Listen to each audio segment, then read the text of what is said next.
Bismillahirrahmanirrahim. Assalamualaikum warahmatullahi wabarakatuh. Madon kodong setting na baru 7 pas.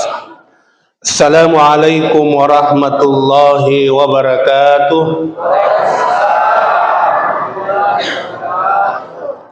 Baru 10 pertama. Saya ada 20 malam. Alhamdulillah. Alhamdulillahilladzi an'ama alaina bi ni'matil iman wal islam, bi ni'mati Ramadan ja'ala as-suhur. Salatu wassalamu ala Rasulillah Sayyidina Muhammadin wa ala alihi wa ashabihi ajma'in. Hadirin hadirat Majelis Jamaah Tarawih yang kita sama menanti berkah Ramadan, semoga di malam yang ke-8 ini kita senantiasa mendapatkan limpahan rahmah kasih sayang Allah Subhanahu wa ta'ala.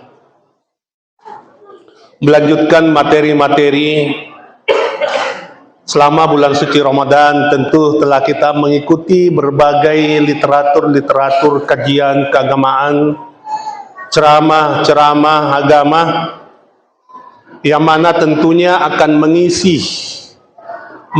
ritual ibadah kita menanti salatul tarawih, salatul qiyam sebentar, dan insya Allah kita lanjutkan dengan puasa di esok harinya. Teman-temanku melebihi ke hadre, sesungguhnya biasanya puasa Ramadan bukan hanya sekedar ritual, tetapi ada pencapaian target. Engka elok disapa, engka elok dilolongan, magai na tungkai. Kita betul-betul mengejar, melatih, dan ingin mendapatkan Ramadan itu sendiri. Sesungguhnya kita sedang berada di madrasah. Sesungguhnya kita sedang memasuki pelatihan, yang mana dari 12 bulan lamanya, 1 bulan ini kita mau melihat, mau diupdate, apakah yang selama ini kita bawa sudah terupdate. Karena sesungguhnya ada 2 musuh yang harus kita jaga, musuh dari dalam dan musuh dari luar. Yang manakah musuh yang dari dalam itu? Itulah nafsu kita. Nafsu inilah yang kita perlu antisipasi. Dan kemudian musuh yang dari luar itulah syaitan. Karena jangan sampai syaitan dan nafsu kita berkolaborasi mencelakai diri kita.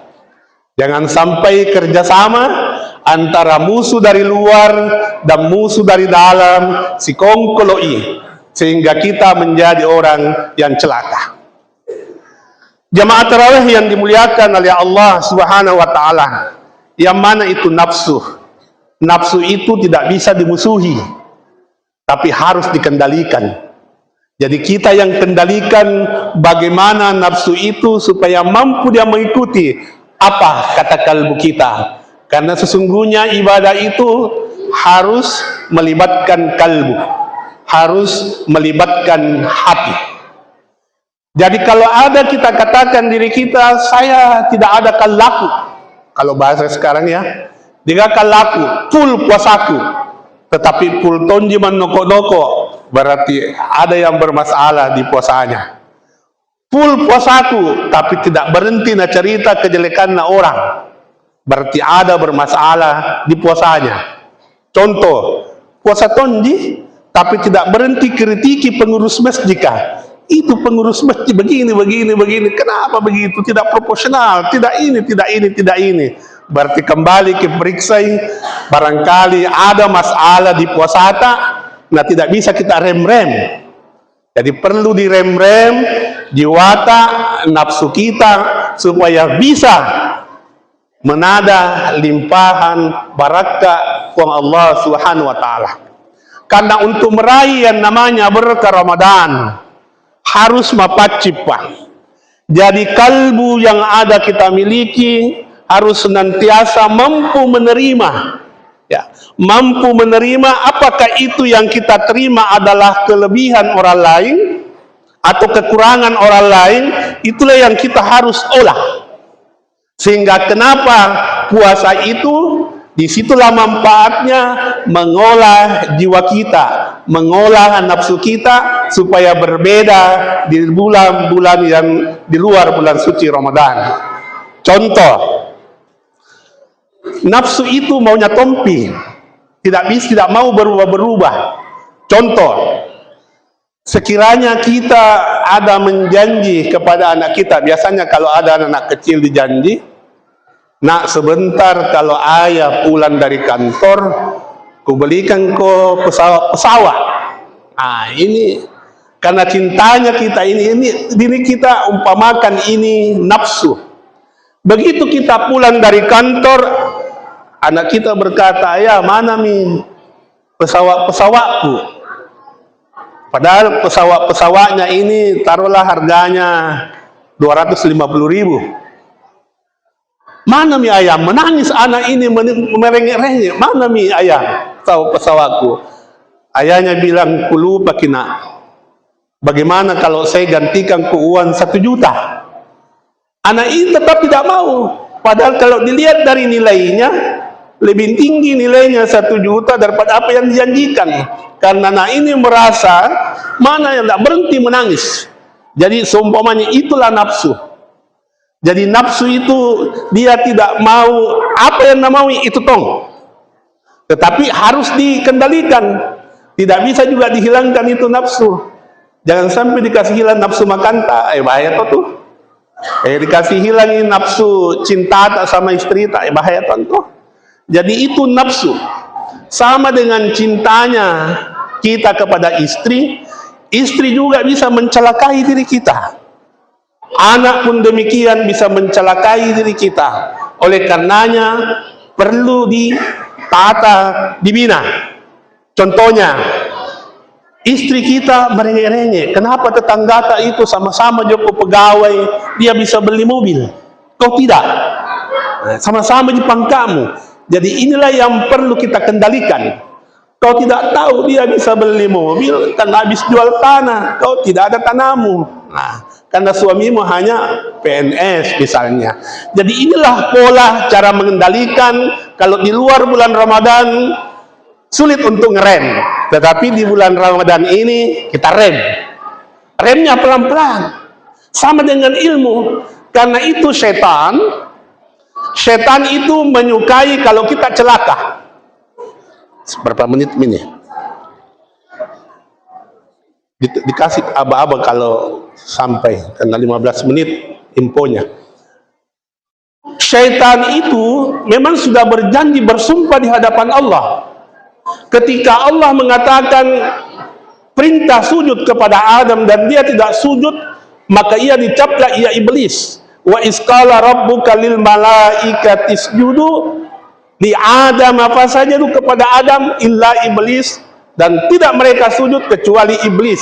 Maka iblis bersumpah, oke puan, utarimai, tapi kasih saya kesempatan untuk cari umatnya Muhammad, opona Adam, untuk menjadi pengikutku. Maka dia Allah silahkan kau mulai.